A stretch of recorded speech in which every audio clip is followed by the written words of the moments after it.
Hello, I'm Claire Bridges, founder of Now Go Create and author of In Your Creative Element, the book that I want to talk to you about today. What does it take to be creative in business? That's the question that I set out to answer when I started writing the book, and I want to share a little bit more information with you about it now. So I set out to answer some questions that had been bugging me as a creative director, and then as I started to study creativity, I really wanted to find out how can I make and help my teams to be more creative on a day-to-day basis? So individual creativity and then relating that back into the team. I also wanted to understand more about how to develop a thriving creative culture and what's required from an organisational and cultural point of view to do that. And leading on from the conversation about creative culture, it's really about how you lead for creativity. So I was really interested in the different factors or elements that contribute to what great creative leadership looks like. So the book is structured to reflect the periodic table that you might remember from your science lessons. And I really like the idea that the original periodic table that was created in the 1800s was designed by the scientist Mendeleev to represent known and unknown elements, and I really like that parallel with creativity. So the book is structured into 9 groupings, which the original periodic table is also structured into 9 different groupings, and they form the different chapters. So culture, values, characteristics of creative people, and a toolkit, and so on. So there are over 25 case studies in the book. I've interviewed people from all different backgrounds, sectors, industries to really try to get a sense of how the elements play out in different industries. I've talked to sales teams at Sky Media about how they apply creativity in a very tough business environment where they're having to generate many creative ideas every day, as well as the former head of Mischief at Paddy Power on ripping up the rule book and risk-taking in relation to creativity, as well as people from really unexpected fields like the former head of transformation in the NHS, a lady called Jackie Linton. I think if you can manage change in an organisation like the NHS, then there's a huge amount that we can learn from that. So what I personally find frustrating about a lot of business books is that they give you great inspiration and some brain food to get you excited and interested in the topic, but then often you don't know how to apply that information. So I deliberately set out in writing the book to work with a leading coach, Elizabeth Lovius, to help me develop coaching questions. There are over 200 in the book to really help you apply what you're learning from the case studies and the academic referencing and work out how you can apply it back to your day-to-day job. Because at the end of the day, we're all short on time, and what we want to know is how we can make this really work for us. Hi. I'm Sarah Jones. I'm a senior lecturer in Cass Business School at City University of London. I'm one of the founding members of the Centre for Creativity and Professional Practice at City, which runs the Masters in Innovation, Creativity and Leadership, of which Claire is an alumna. And I'm delighted to have been course director for the Masters in Innovation, Creativity and Leadership. I'll call it the Michael because it's easier going forward. Since it began, and my research and teaching is around the intersections between technologies, creativity and innovation. I teach that as part of the Michael and also on other masters across the university.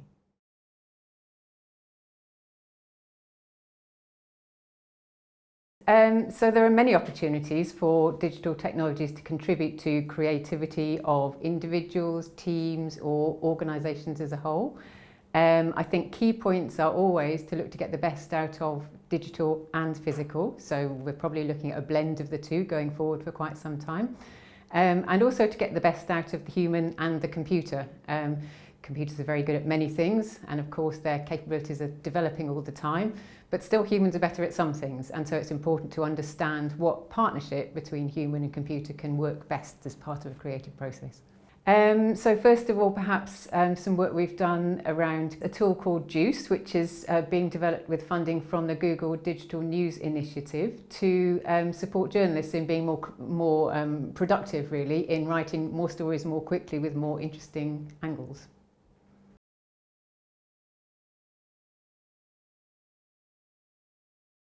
If there's one tool that you might like to try, whatever project you're working on, in whatever context, it's the Bright Sparks tool, also developed by colleagues at the Centre for Creativity at City, part of Cass Business School, and as mentioned in the book.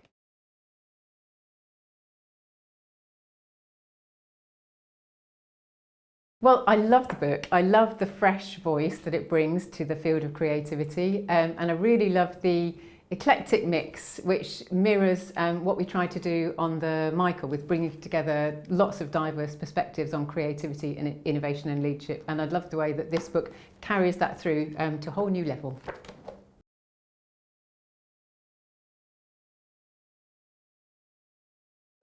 So Claire and I have worked together to really help people unlock their own genius and figure out what they need to do to be more creative.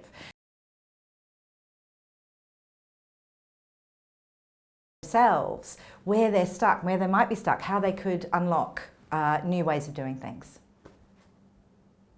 So we've come up with coaching questions that really help people examine.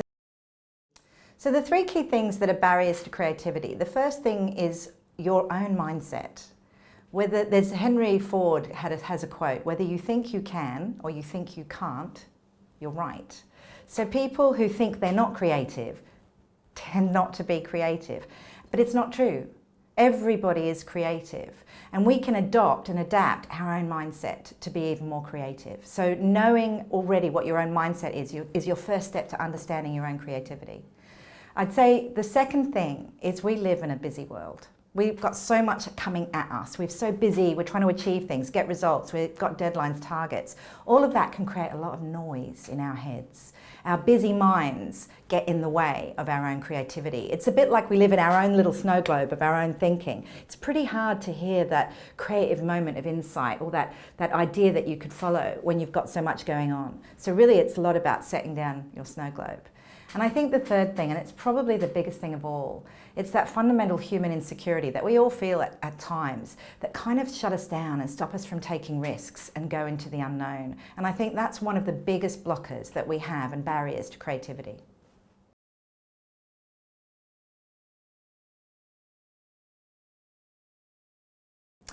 I've got three questions that I like to pose to people to help them overcome each of the barriers. And the first question is, what would you do if you knew that you could not fail?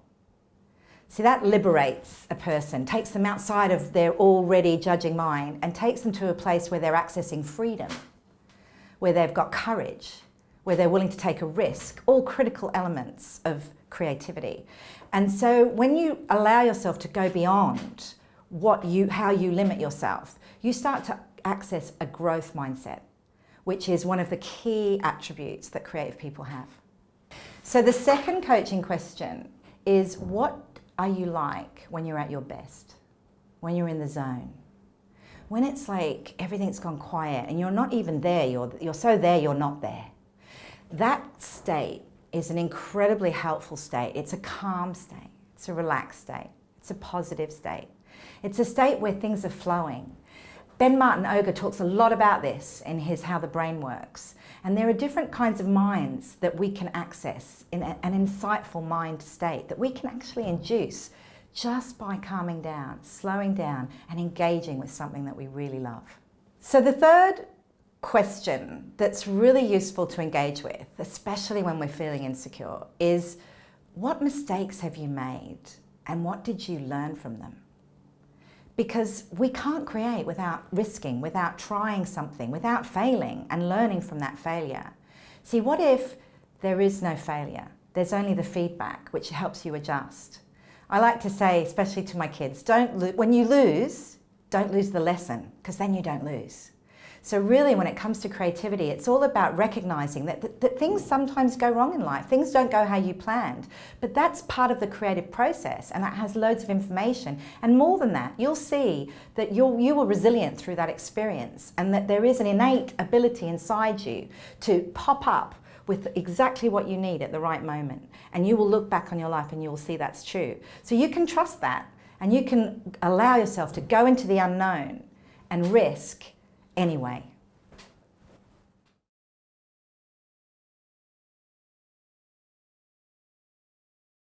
So creativity and purpose are totally related, and there's a chapter in the book that really explores that, and it's one of my personal passions.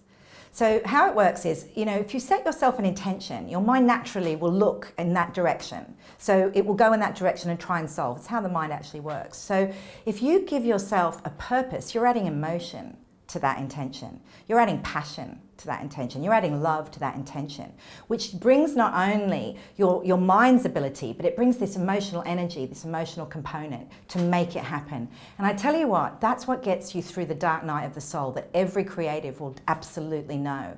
It's that real desire to see that purpose fulfill itself. And that takes grit. And that is one of the key elements of creativity.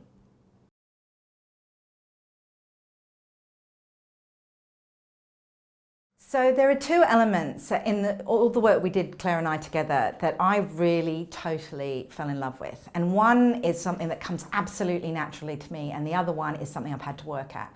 And the one that I absolutely love, that it will take you so far in life, is curiosity. Curiosity is the single most important attribute in my mind that will allow something new to come in. Curiosity. And then the second one, if you multiply curiosity by grit, keeping going, being unstoppable, and not allowing critique or anything to get in your way, and just keep going in pursuit of that idea, it will come. My name's Ben Martinoga. I'm a neuroscientist, and I've spent most of the last decade and a half now in labs in Edinburgh and Mumbai and London studying the brain. I've been particularly interested in trying to learn how the brain grows and develops. But in the last couple of years, I've increasingly swapped my lab coat for a pen, and I'm writing about science more and more and trying to get the interesting bits of science out there into the real world.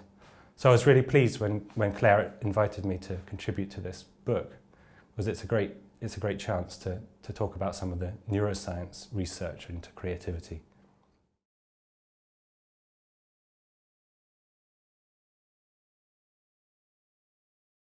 So for this chapter, I went through in quite detail all different bits of neuroscience research that focus on creativity. And it's actually a really exciting time to be studying what goes on in the brain during creativity. Because for a long time, people have been interested in this, but there's been no real way to get at it in the lab. Scientists had to rely on very watered down acts of creativity, like solving word puzzles or anagrams and stuff. It's not really what we think of as creativity in the real world. But that is actually starting to change now, and there's been a crop of recent studies looking at all sorts of things. I mean, freestyle rappers, improvising, pianists, even poets and artists at work.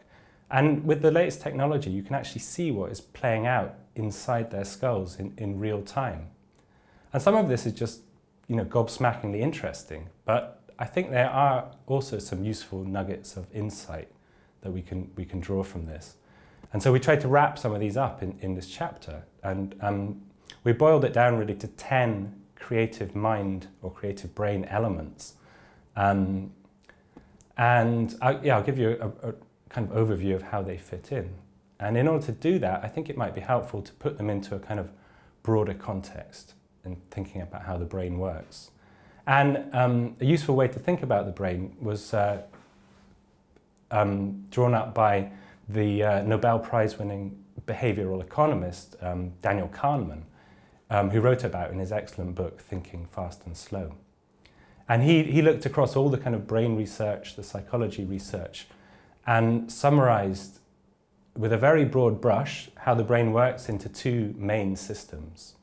Well, as I said, system 2 is the conscious, self-aware bit. It's the bit that sets down at the desk and chooses your creative task and thinks up a strategy of how to approach it. I mean, it's often very logical.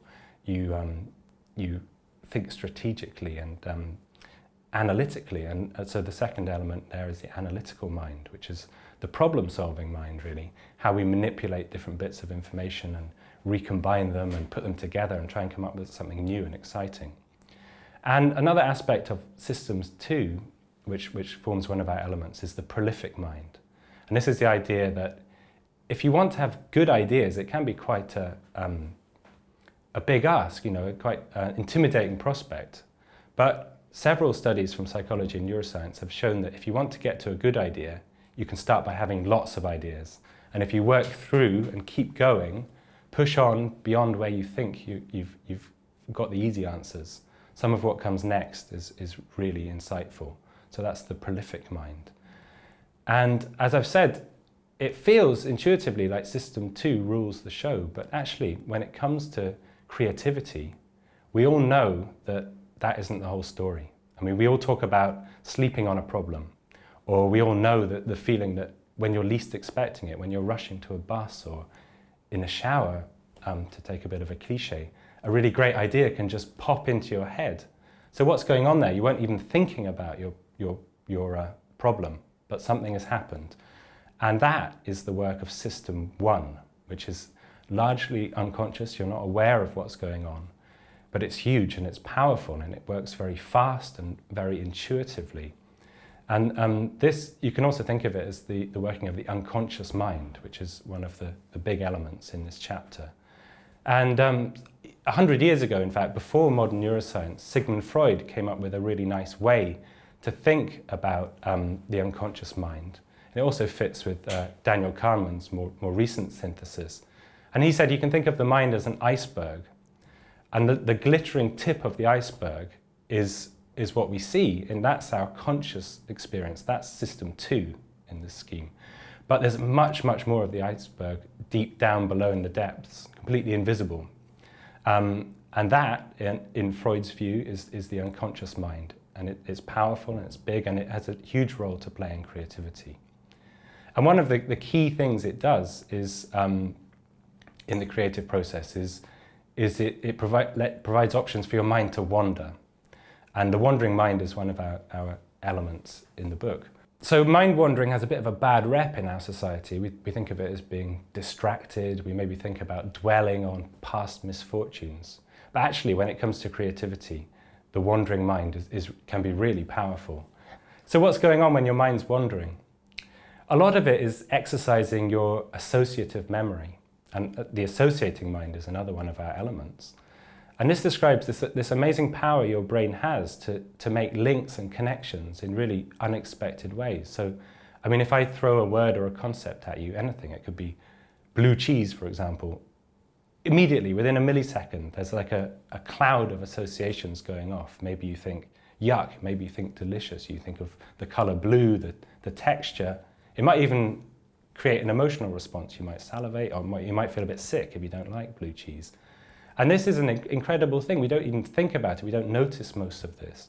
But there's this cloud of associations. And if we can tap into that, we can find some really unexpected and even creative associations. And we do this intuitively, but there are also ways to tap into this process. For example, if you just frame a challenge from an unexpected angle, you can feed the associative memory something unexpected, and then unexpected things come in turn. For example, I mean, there was a psychology paper where the researchers asked their subjects to simply list as many different forms of transport as they could think of, which they duly did. And then another group of students were asked exactly the same question, think of forms of transport, but this time they were told that the question came from some university researchers in Greece. And this very subtle twist in framing changed how people approached the problem, changed how their associative memory worked, and they came up with much more original forms of transport. So it can be very powerful. And when it comes to creating with your unconscious, with this kind of incubating power, it also turns out from the lab studies that it really matters how you feel, what your state is. And in particular, if you're feeling relaxed, it seems to really open up your attention. You're much more willing to entertain speculative ideas and hunches. And that can be really powerful. And emotion is also important. And it turns out if you're in a positive, happy frame of mind, you're more likely to wander in a productive way rather than a kind of self-destructive dwelling on the past. But equally, it's not all fun and games in creativity. There can be a real benefit to a more serious, even maybe a kind of sad or negative frame of mind. Because what turns out from the psychology studies is that when you're in a more serious frame of mind, you become more logical, more critical and analytical. You're firing up the system one that it talks about again. And at lots of stages, some creative problems at different stages of a creative problem, that's exactly what you want. So it's this really powerful realization that changing your emotional state, your state of mind, will have a big impact on how you work and how you think creatively. So how to wrap this all up? I'm going to return to some of the studies I mentioned earlier. For example, the freestyling rappers and the poets, that you can now watch them improvising in the brain scanner in real time. So these new studies of rappers and poets improvising in the brain scanner, you're seeing this action unfolding in real time. And what we learn from this is the kind of almost the take home from this chapter, is that there's no sense to even think about a creative brain or a single creative brain process or a creative brain state. The most creative minds are actually quite messy and flexible minds. They switch between different states, between system 1 and system 2, for example. So, for example, take the poets. When they were they were just trying to get their poetry out, freely improvising, if you like, writing, they actually toned down, consciously or unconsciously, the rational thinking parts of their brain. If you like, they put their self-critic on ice, and they just let themselves flow and get the words out there. But the neuroscientists doing the study then did a follow-up, and they looked at what happened when they wanted to revise and edit. They went back over that work to work out how to make it better, which lines worked, which lines didn't. Then you see almost the opposite brain state. So they're souping up all this, the logic, the analysis, to great effect. And so they're seamlessly, if you like, switching between different brain states. And that, I think, is the key, knowing when to put in the hard graft, the effort, the system 2 thinking. And when that hits a wall, when you get to the edge of what you can do with that, it really pays just to kick back, relax. It can feel a bit lazy, if you like, to go off and incubate. But the message from so many of these studies is that it's absolutely crucial. When you disengage a bit from the problem, your unconscious mind doesn't disengage. It keeps worrying away at it in the background. And that's when these kind of pearls of insight can suddenly bubble up, seemingly from nowhere. And often that's what people are waiting for. But in the longer view, very often that's only the beginning. Because once these fragile ideas have hatched out, you've got to take them and help them survive in the big bad world. And hopefully, some of the elements in this chapter and the rest of Claire's book will help you do just that. So thank you. So thanks very much for watching. I hope that's given you a taster of what the book's about. The book's available to buy now online, and I really hope that you enjoy it.